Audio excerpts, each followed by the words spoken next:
Hey guys, how you doing? We got another World War III update.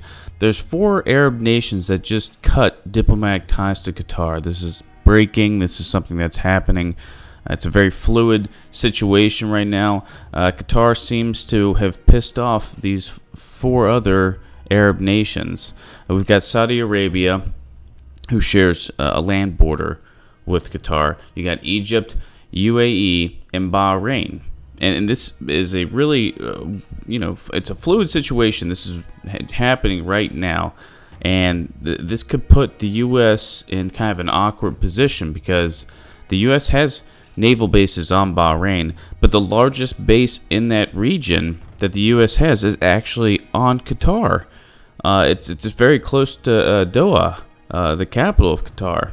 Now, the reason that these 4 nations cut diplomatic ties with Qatar is they state that Qatar has funded different terrorist organizations.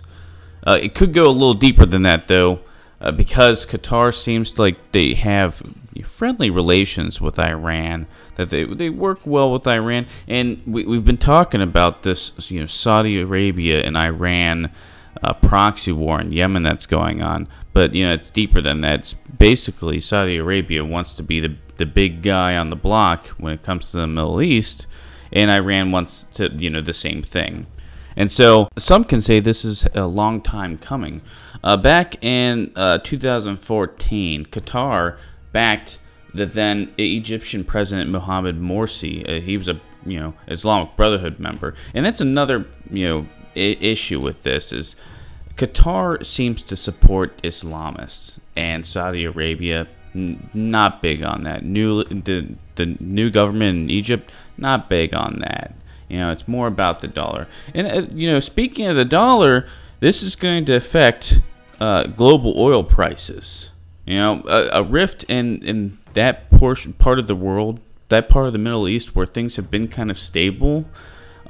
Because they're shutting land borders, they're shutting all flight and sea travel between these nations and Qatar. It's going to be interesting to see where this lands, where this crisis, takes us. Especially because we're seeing more and more lines drawn in the sand between Saudi Arabia and Iran, and it might all come to head in Syria.